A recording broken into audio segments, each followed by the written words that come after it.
Hello, I'm Helen Martin. I'm here with our team at the Northeast Georgia History Center. We will be interviewing a veteran today as a part of the Library of Congress American History Folklore Center for Veterans.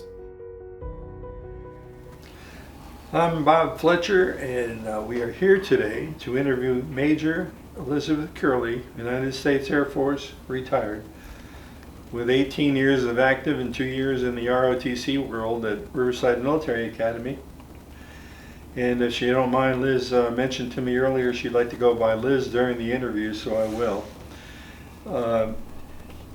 What you need to know really is, though, that this interview is conducted in accordance with all of the rules that Miss Martin has to go through for the Library of Congress. And so Helen Martin has been the area coordinator for all of these projects in Gainesville and other areas, and has well over 50 put meticulously together with their records of the person. And those records will then go on to the Library of Congress later on. Covering another thing, we are located, it's really important to tell everybody in the world where we are here, because we know how important Georgia is to the nation now. And we are located in downtown Gainesville, Georgia, on the Northeast Georgia History Center's campus. We're in the campus of Brenau University, and we're in the Northeast Georgia History Center. You know what's really important today, though, is to tell everybody that Mike Smith here, he hates me to do this, but he is one of the most professional videographers anyone could get, and even though he's not really in that business, he could do it if he wanted to. And Mike has done many of these for us. And again, the most important thing for record purposes is November 1st, 2025. So with all that, Liz, let's go back in the Wayback Machine and talk about your very early days of when and where you were born, and your siblings, your mother, father, anybody that's had an impact on you in your life, up to, including maybe around the end of high school. Okay. Go ahead. Well, I was born and raised in Johnstown, Pennsylvania, the site of one of the greatest disasters in the United States. And my family was 3 generations flooded out, including me. My father was James Curley. He was an Army veteran, World War II. And he had 2 brothers and 2 sisters. One brother served in the Army Air Corps and flew 30 missions over Germany. The other was blind in one eye, so he couldn't get into the service. So what he did was join the Merchant Marine, and he was sunk a couple of times. My mother was Phyllis Butler. Her family goes all the way back to before the Revolution, and 2 of her brothers-in-laws served in the military, one in the Marines and one in the Navy. So I grew up in a family that was very military. None of them served careers, but none of them were afraid to talk about what they did. And I've had family in the military all the way back to the American Revolution. I didn't make it through kindergarten because I had to have eye surgery, so I'm a kindergarten dropout. But I was enrolled in elementary school in a parochial school, K through 8, and then they decided they were going to test for gifted programs. It was pilot programs, and I got accepted to the pilot program at the Catholic high school in our town. So I had 4 years of English, German, history, science, and math. And all that was in Butler, Pennsylvania? Johnstown, Pennsylvania. Johnstown, okay. Yeah, and that's where all the floods were, I remember. Yes. Go ahead, very good. Really... And then I applied to college and got accepted at both university, well, at that time it was Indiana State College and Clarion State College, and I decided to go to Clarion because it had an elementary education major and a library science major, so I would be a double major. And then I minored in history and English. So you have a real military background in terms of relatives. Yes. Did you have any aunts or uncles that had a major impact on you? All of them did. My mother and my aunt both worked for AT&T at the time, and they were in Washington, D.C. working for the government. And one of my aunts worked for the Department of Agriculture, one worked for the Department of the Army. So I knew what they did. I was very proud of what they did.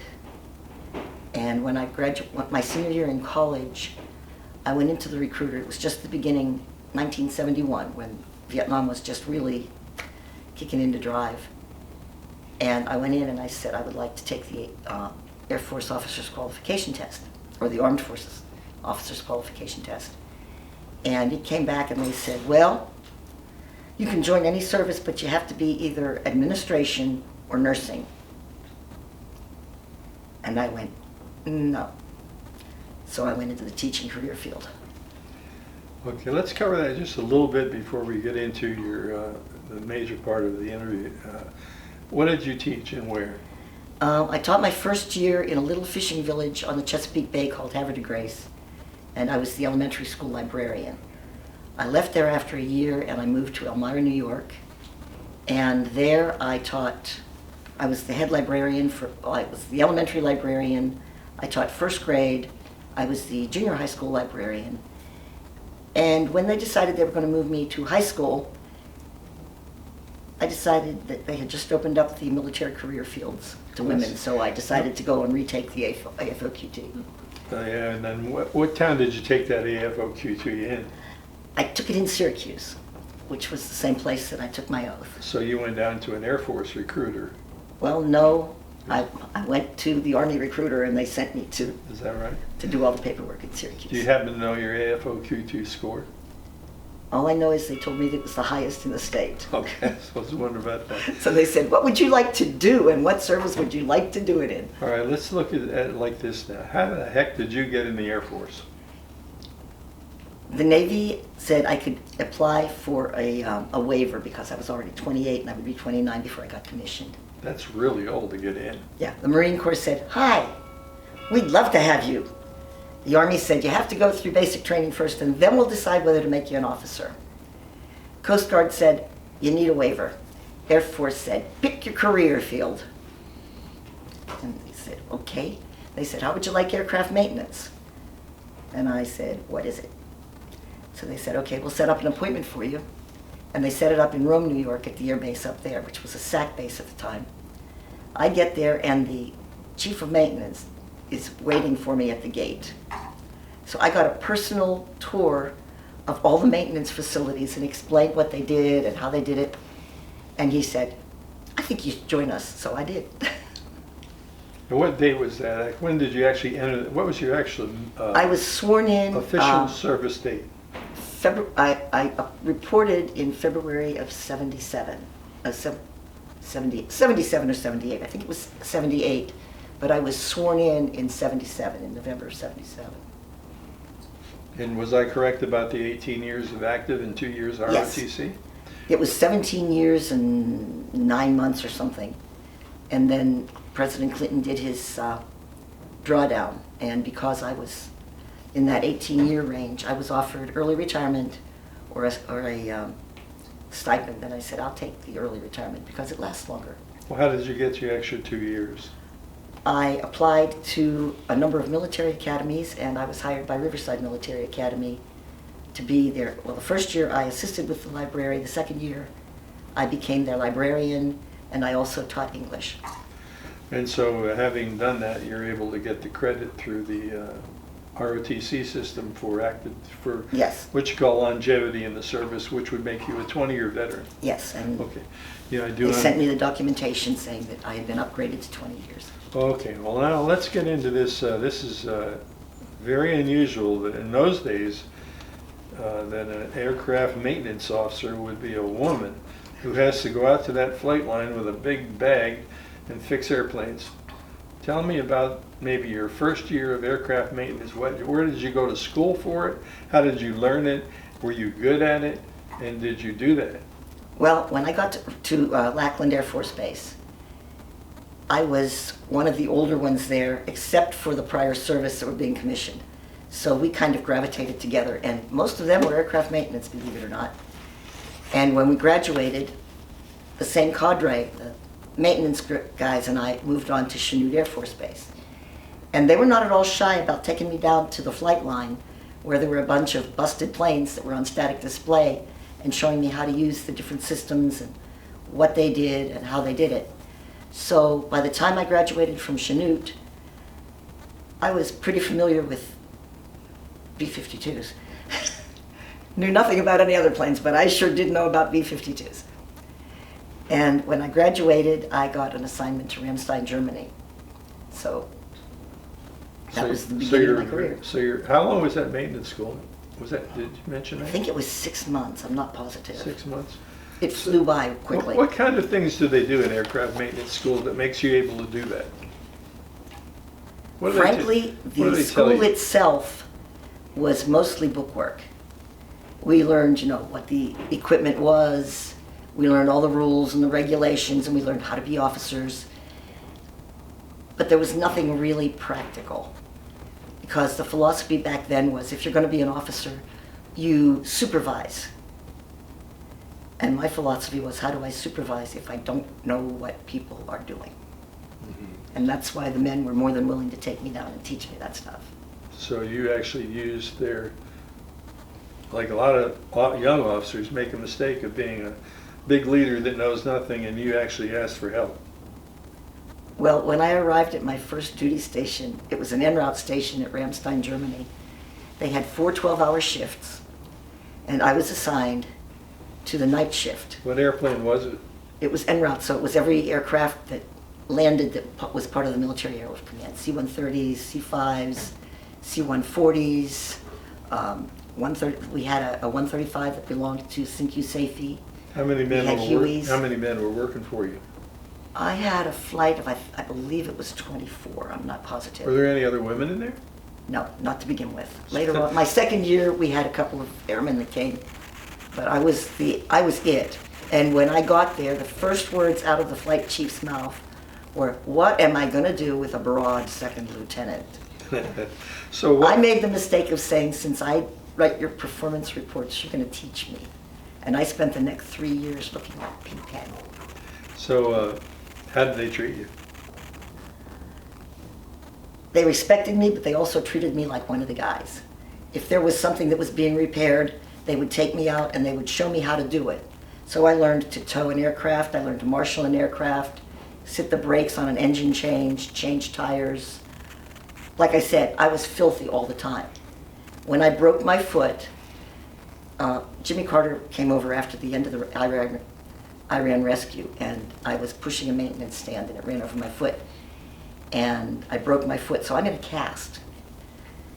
And a C-130 lands that needs maintenance. They wrapped my leg in a trash bag, stuffed it with rags, drove me out and dropped me off under the wing so that I could learn how to do whatever the repair was that we did that day. I got no mercy. So how long were you there in Ramstein? 3 years. 3 full years. Did you get to view any of Europe while you were there? Pretty much all of it. They sent me TDY to Mildenhall when the 135 had to go and get its mandatory inspection. And my job for that one was scrubbing down the walls of the interior and cleaning the seats. But it had to be done, so I did it. And when they closed our runway for repairs, they sent me to Torrejón, Spain, in charge of 1/3 of our manpower. And I still had a broken leg. So I was authorized to drive my car. I had one of the technicians drive it. I flew down 3 days later because I had to split the cast. What year did you make first lieutenant? I haven't a clue.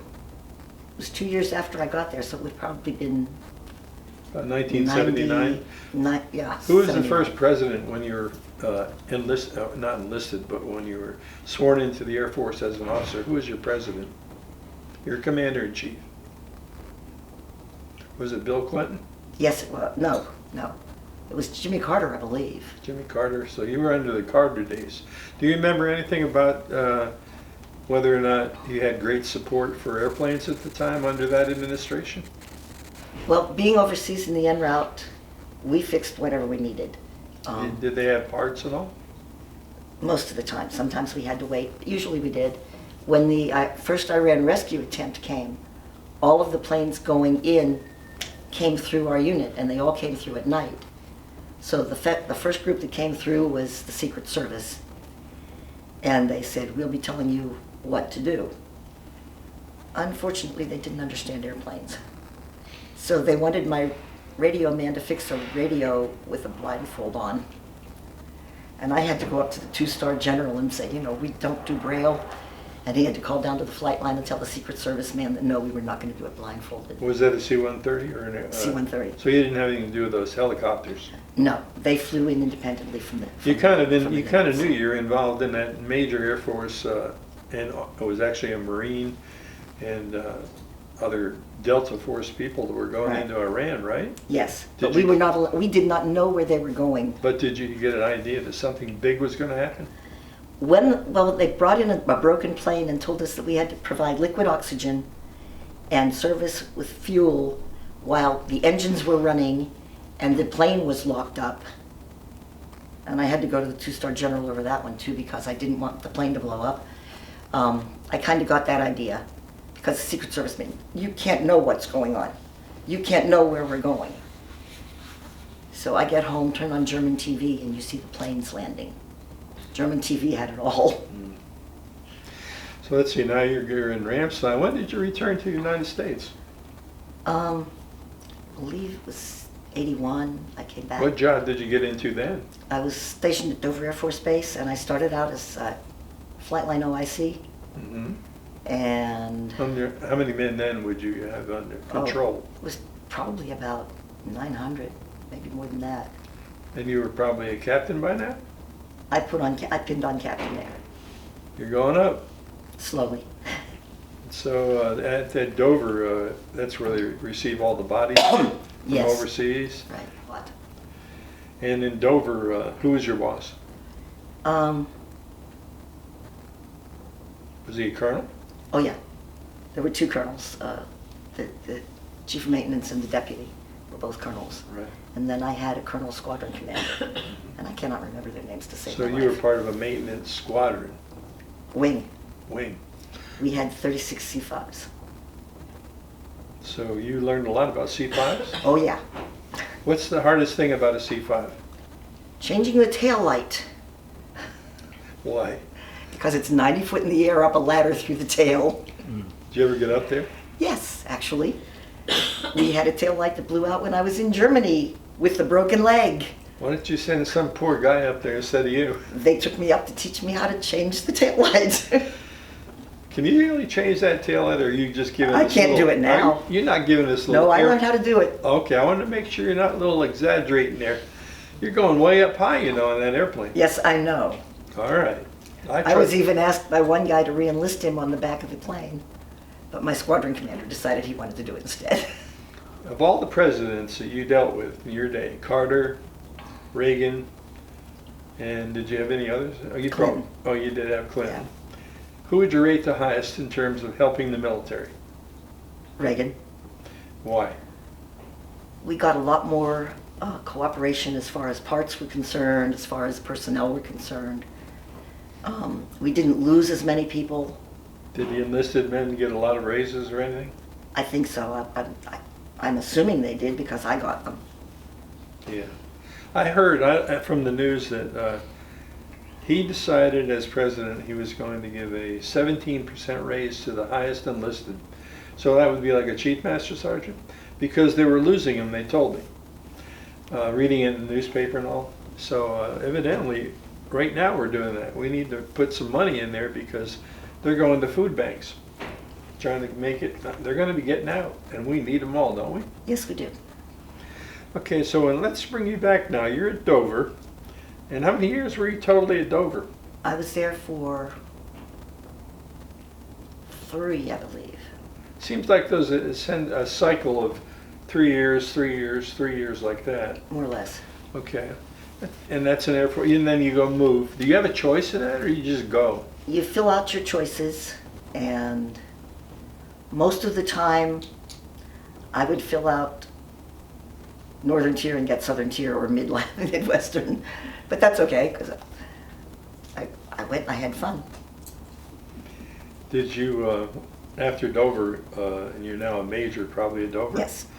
Where did you go when you completed your tour at Dover? I got assigned to Headquarters Military Airlift Command to the Maintenance Standardization and Evaluation Team. How in the world did you possibly get that job? That is so high up. Well, they came to Dover on an inspection for our MSET inspection, and I was the head of quality control at the time.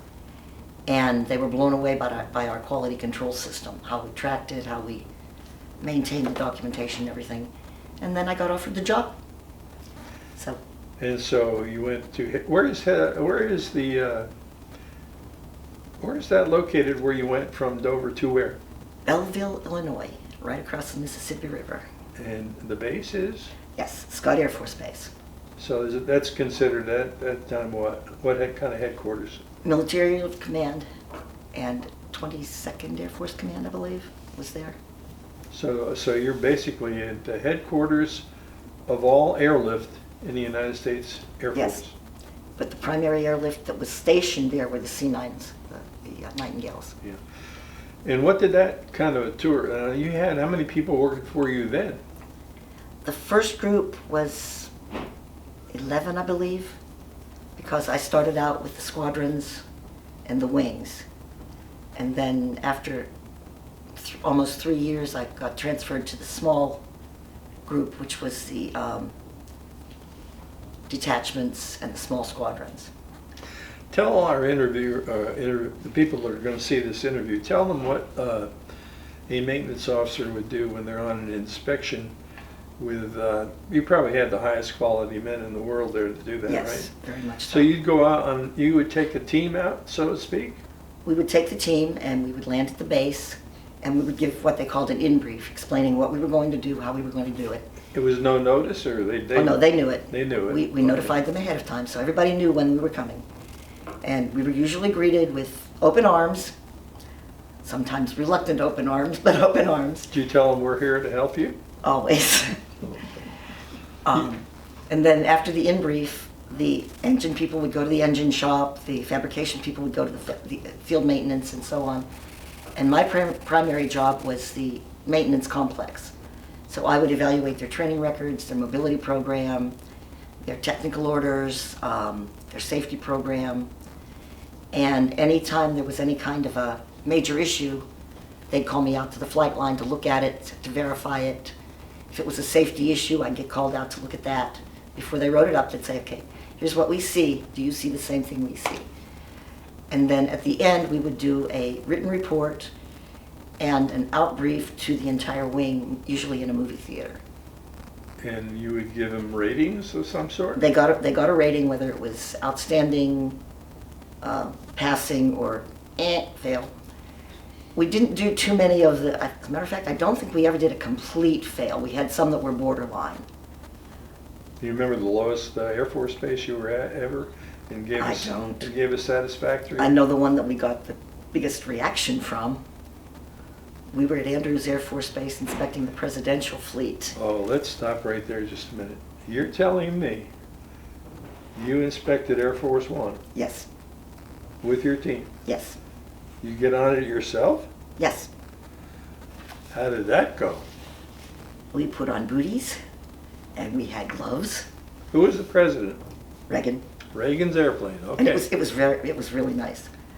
And we walked through the plane and they showed us the interior, because usually, you know, we stick pretty much to the cockpit, but they gave us a guided tour of the interior. And then the mechanics went to work looking at the different systems, and I went out and did my job. Anything unusual happen? Yes, You did not ground Air Force One. yes, we did. You personally. I had to sign off on it, yes. You put a red X on that airplane? Yes. Oh. Well, the engine guy did, and I you know. Oh, what was wrong with the engines? This is bad on Air Force One. We cannot have this. Well, it wasn't Air Force One, it was the spare engine, and they found that it had been wired backwards. So we had to ground Air Force One and Air Force Two until we could make sure that their engines were done correctly, which they were, but still, yeah. We got a lot of blowback on that one. Let's review this again. You were at Andrews Air Force Base. Mm-hmm. You were in charge of maybe 20 to 30 people, And they were inspecting everything from engines to wings to people. Yes. And you told me that there were some errors involved with Air Force One's engines that would be put on Reagan's aircraft. Yes. Tell me what that might be. The spare engine was safety wired backwards. So we had to ground Air Force 1 and 2 until they could inspect the engines and make sure that they were not safety wired properly. Was Reagan ready to fly? Was he? No, he wasn't. So we had time. So you had time. So you weren't pressed to get something in the air. No. Now, how did the people that you had to tell the person in charge? You found this, right? Yes. How did he react? Not well. He called in the squadron commander and wanted to get some answers, and they found the problem was that Andrews, because of its importance, was supposed to get all of the best trained people coming out of the schools. And unfortunately, they had had a couple of airmen who were not experienced, and that was the result. So if I get this right now, you're going back to your headquarters, which is the Military Airlift Command, and there's usually a 4-star general at the very top who you're going to brief on all of this? Yes. And you're going to tell him that you grounded Air Force One? Yes. Did you do that? Yes. How? When I went into the briefing, he was looking at it and he said, "You grounded the president's plane." And I said, "Yes, sir." And he said, "You grounded the president's plane." And I said, "Yes, sir." And he said, "And you're sure that there was a problem?" And I said, "Yes, sir." And what problems did you tell him it had? I told him that it was the problem with the safety wiring, and that we had discussed it with the squadron commander, and he was addressing the issue. And I'm sure he went and did his own research after that. And then I also had to tell him about a tire that had more or less blown up because it's technically the beading or whatever they call it was broken. And he wanted to know if it was in a safety cage, and yes, it was, fortunately. But he wasn't happy with that either, so. So this is a career ender for some people that would be, or you could have just said, "I'll put it in my back pocket and forget it and leave it with the wing," right? Yes. And you chose not to do that. You put it in the report. Yes. Well, that's very courageous, because there are a lot of people who would just hide that and worry about their careers, and you did not. You told the truth. Well, that's what a maintenance officer has to do. Yeah. Sometimes you feel like you are the target, and you take a lot of the bullets, but you do it. And how long did you stay at the headquarters MEC? I was there for 4 years. And did you go from there to another assignment? From there, I went to Little Rock, Arkansas, because most of the wings said, "We're afraid that if we hire her, she's going to tell us all these things that are wrong." And Colonel Joe Johnson at Little Rock said, "Hey, I need somebody to come in and tell me what's wrong." So I went to Little Rock, and they had just created a new position called maintenance manager, working directly for him. So they put me in that position until something else came up. And I ended up in charge of mobility, safety, training, all that sort of thing. So it was interesting. And then from Little Rock, did you get another assignment? From Little Rock, I went to Turkey. I was at Little Rock when Desert Storm broke out. And my name was on what they call the A package. We pre-positioned a squadron of C-130s in Saudi Arabia.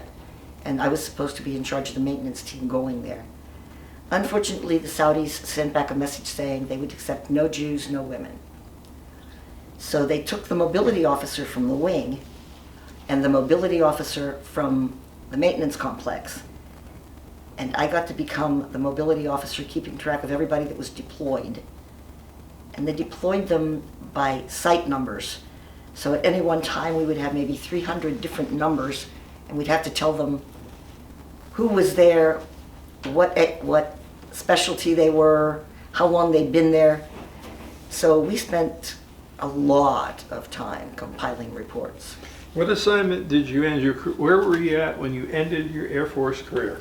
Well, from Turkey, I got an assignment with the Air Mobility Command's test center, and it was at Pope Air Force Base.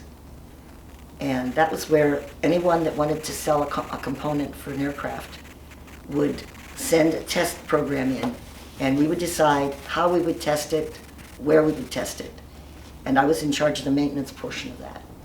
And we did various tests on things like Kevlar.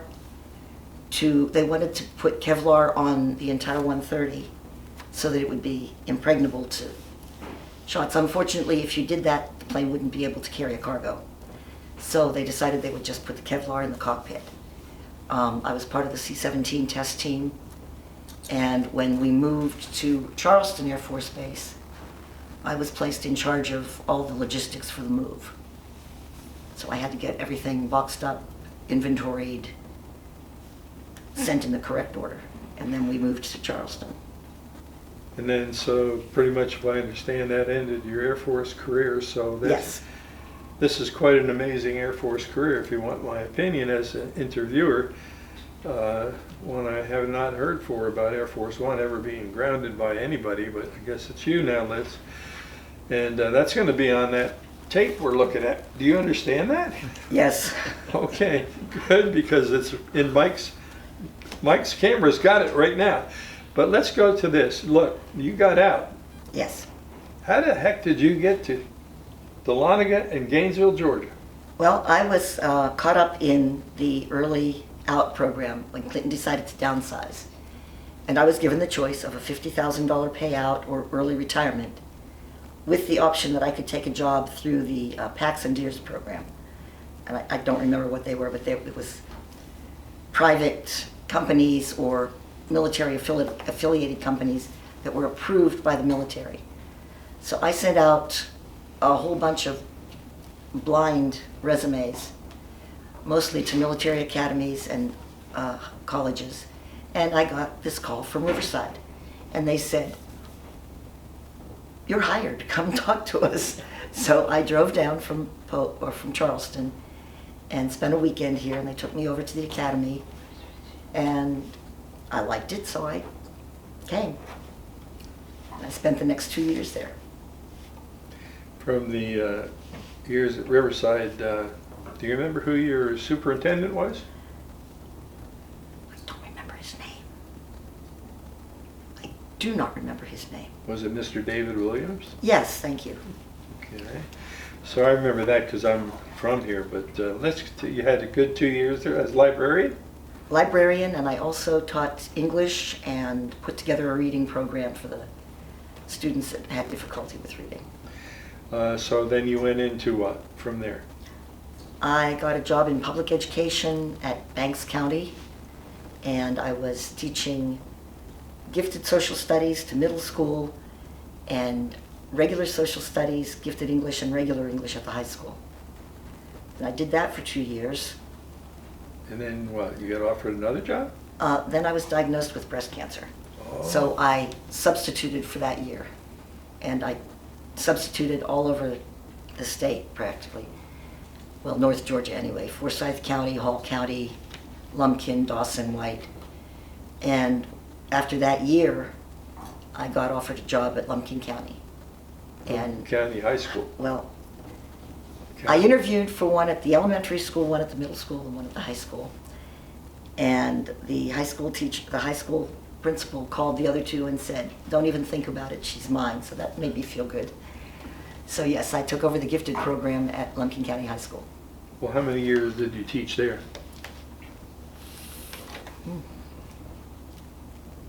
Did you long enough to get I retired from there Georgia in 2015. Yeah. 2015. And so now after your retirement from a full Air Force career of 20 years, and probably about 12 to 15 of I think it was 15. 15 like as a that. teacher in Dahlonega and Banks County.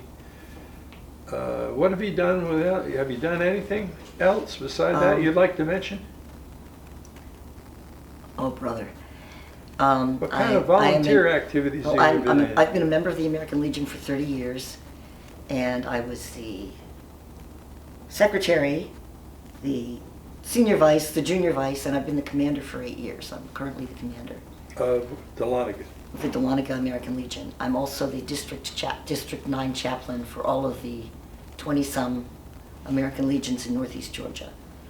I am a member of the DAR. I spent 2 years as their regent, which is more or less the president. And I started with all of the contests, the different competitions that they hold, and the different recognitions that they give. Until I had joined, nobody did it because it was work.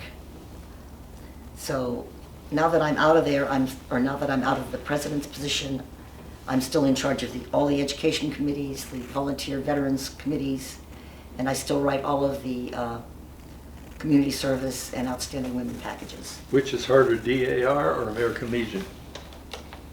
You have it The about Legion. equal. The Legion is hardest. I'm handling 200 men. The Legion is hardest. Let me ask this now. What kind of advice would you give to some young lady who's maybe here at Brenau taking nursing or whatever, and she's trying to figure out what to do with her life? What would you advise as a young woman as far as you and what you did? If you don't mind traveling and you want to experience things that you won't experience normally in the civilian world, try it. Because you never know. You might like it. You might not. That's why you can get out after 4 years. But if you like it, you can make a really good career. Have you ever approached any of your classmates? Did any of your class ever ask you questions about your military? I stayed in touch with several, but most of them either spent time in Vietnam or, yeah. So no, we don't talk about war or anything like that. We're coming close to now having a Veterans Day. Very close. Yes.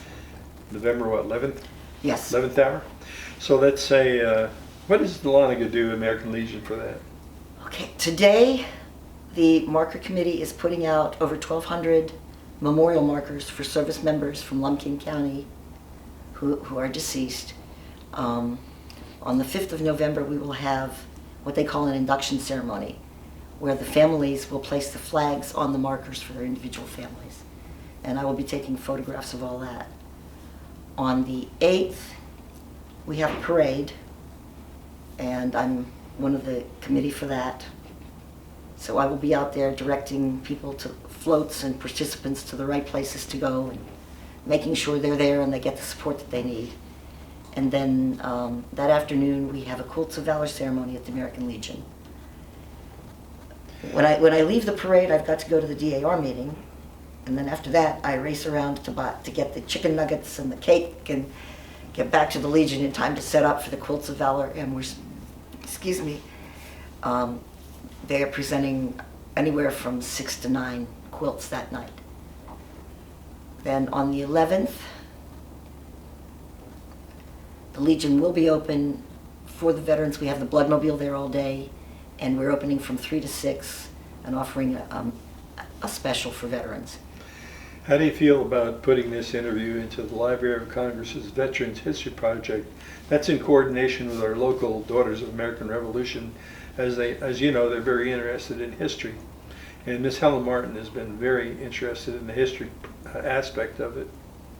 I'm not sure how valuable it'll be, but Well, I can say as an interviewer doing probably, maybe Helen would know, but maybe 10 or 12 of these, you have done an excellent job. If I can summarize, you did a great job as you were going through high school.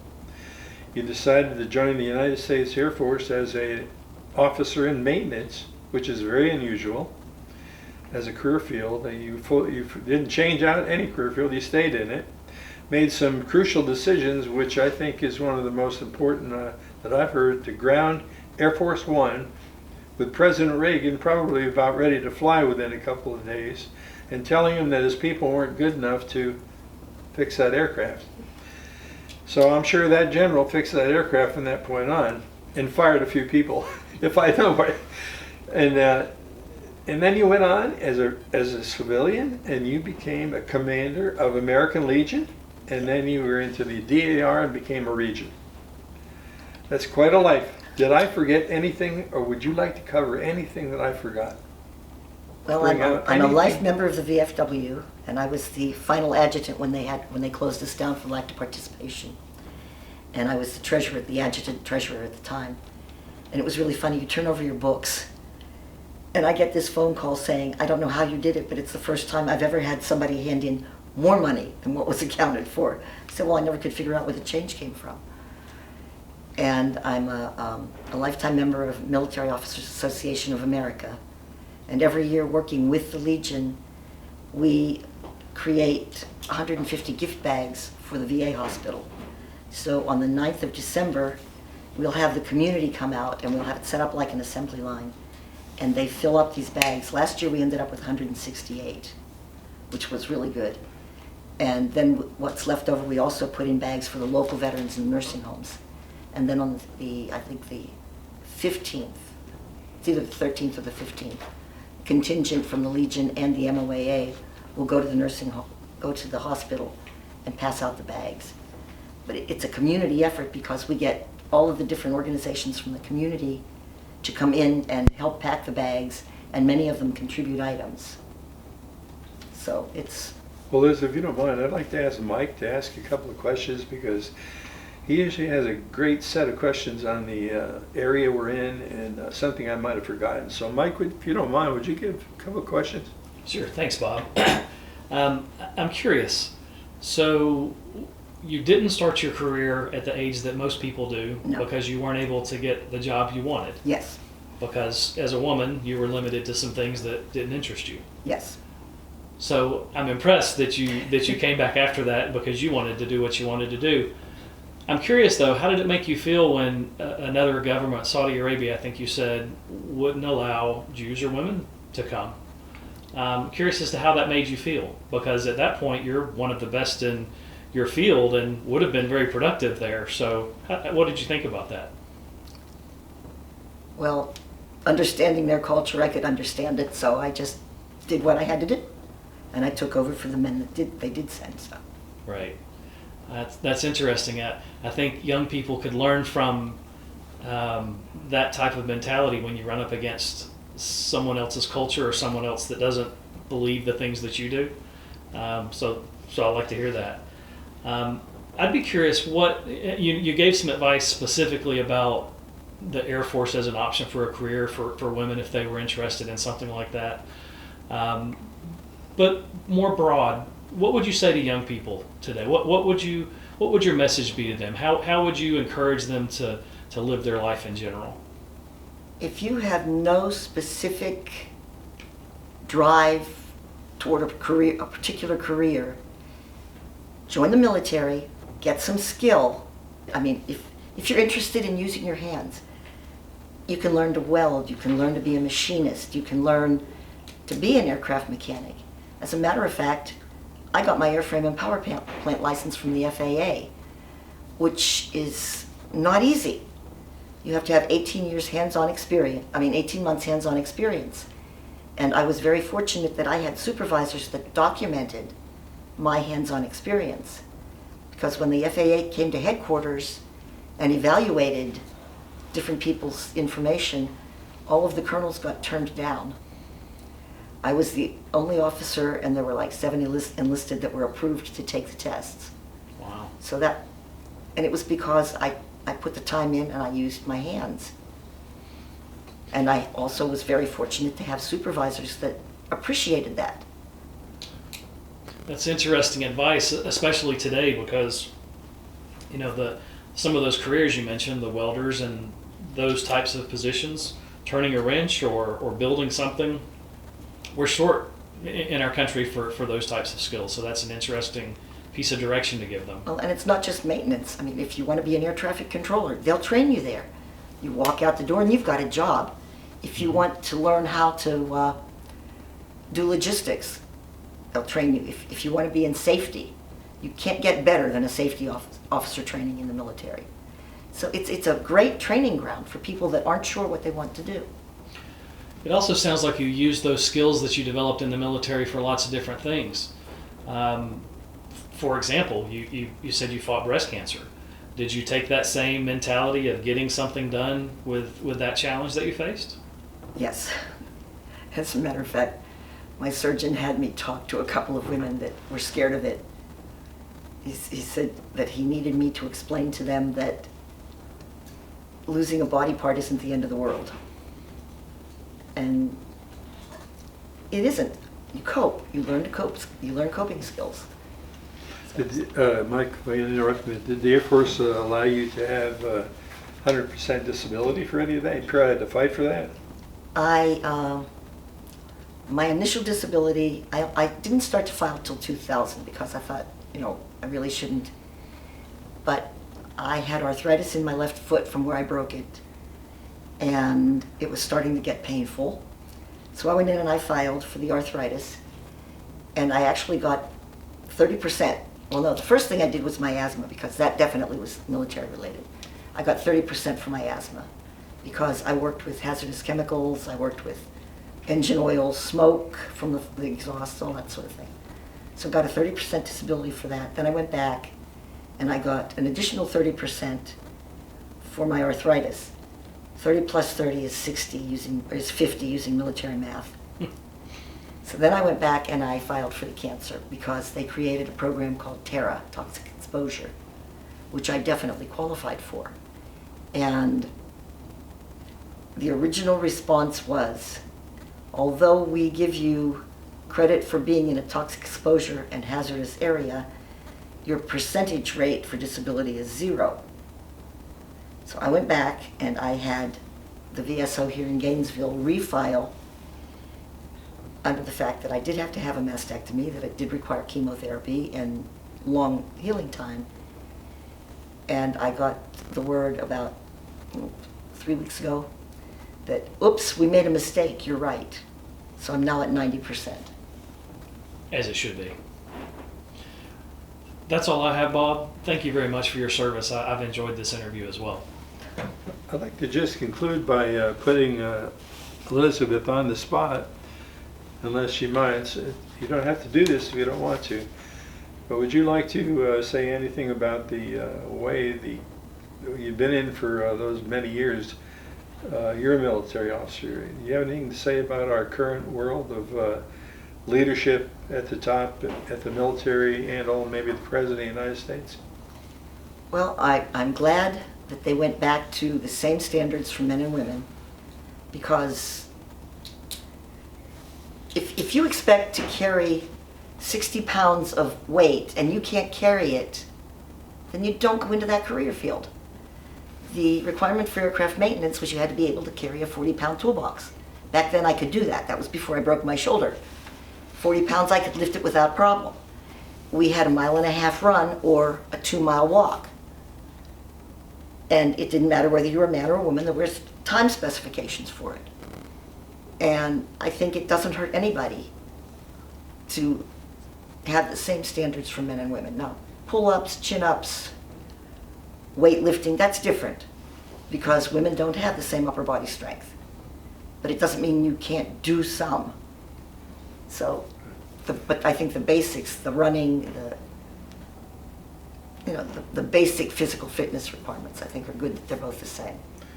Do you think the Air Force benefits are adequate in today's world? Are you getting what you think you need? Did you ever get your paycheck delayed or anything? No, never. Well, yeah, we did have, there was a slight delay during the last shutdown, but it was none. This one, because of the fact that it is going to impact checks, a lot of the community is stepping in. As a matter of fact, I put a box out at the Legion last night to collect groceries, and I'll be sitting at a table in Walmart on Tuesday to get groceries so that we can help out not just the veterans, but everybody in the community. Because we have several veterans young veterans or young soldiers. We've got the Ranger Camp, Camp Frank Merrill, and there are young soldiers that go through that. There are young soldiers that are part of the cadre. And sometimes they get into a pinch. You have 3 or 4 children, and you've got to feed them and you've got to clothe them. And the Legion has a special fund set up where we provide assistance once it's confirmed that they actually need it. And this food drive will affect them also. Well, Liz, that's quite a Air Force career, and not only Air Force career, but a career after the military. I think you'd be very proud of yourself, and with that, I'd like to conclude the interview. Thank you very much. You're a great veteran. Thanks.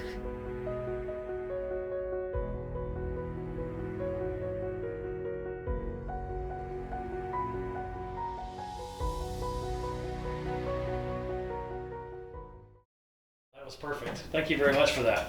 You're welcome. Does it feel a little weird talking about yourself? Yes, very weird. Doesn't sound like you have very much spare You time. did a beautiful job.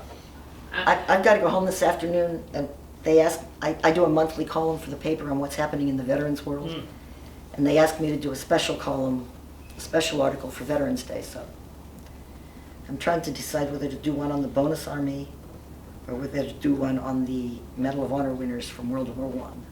Or maybe you should let them know that you were interviewed for And I may this do both. project, and they could do a story about this as well. Well, this is for Veterans Day, so I wanted to ask you, have you written your memoir? Lord no. This program encourages memoirs. So may I ask you to spend a little time, and I can give you some guidelines that they have. No, Helen is quite an Okay. author. My uncle did. I just finished a 184-page history of our post for 1 year and submitted it to the Legion. Well, I tell you, 184 pages. Elizabeth, you ought to really think about taking your early life to present day and put that in a book and put that title on it, that you got to get your title. And I can't think of one right now, but Oh, I can. what title? Life with a Crazy? Someone had to ground Air Force One. That would be good. Or She Did It My Way. Hey, somebody had to wear hip waders and wade through muck under the Presbyterian church too. Spent a week doing that. And Bob, you're involved in writing yours, and we're going to send Yeah. yours when it's finished. I've got it up to where when I was there, I couldn't cover the classified. He needs to get right on that. I got about a stack of yellow papers this thick, but I can't write anymore. So now I'm in a problem of trying to figure out how to get the rest on. Buy a tape I have to recorder. dictate it to Marcy. Videotape it. Yeah. Hold on. If you're interested, I can help you get a program, and you can verbally speak it, and it'll type it for you. Boy, that's good. I like that. Okay. I don't know if I told you, I've had 2 articles published in the American Legion, one on the Wow. blog and one on their memorials. Helen is right. Yeah. You do have a book here. For you Mike and said it's a me. great title. I mean, look, you could say that. You could get that title, put that picture on there. Get your one from the Air Force with that Air Force uniform, the last one you were for promotion, probably a major. And then put that cover major, put on the bottom exactly what someone had the Ground Force Air Force One, and every female in the Air Force would read this book. I've toured that plane. You know, that plane is sitting at Reagan's library, presidential library in California. Get it in front of that book. Jelly Bellies. Yeah, They They offered us free Jelly Bellies, plus we got a would little stand cup it- with They were there. Yes, absolutely. For the cover, I'd stand in front of that You've been airplane, there, haven't you? and Yeah, we toured the plane. I would do it. I'd say, Have- he's got you. Have you ever been to Wright-Patterson?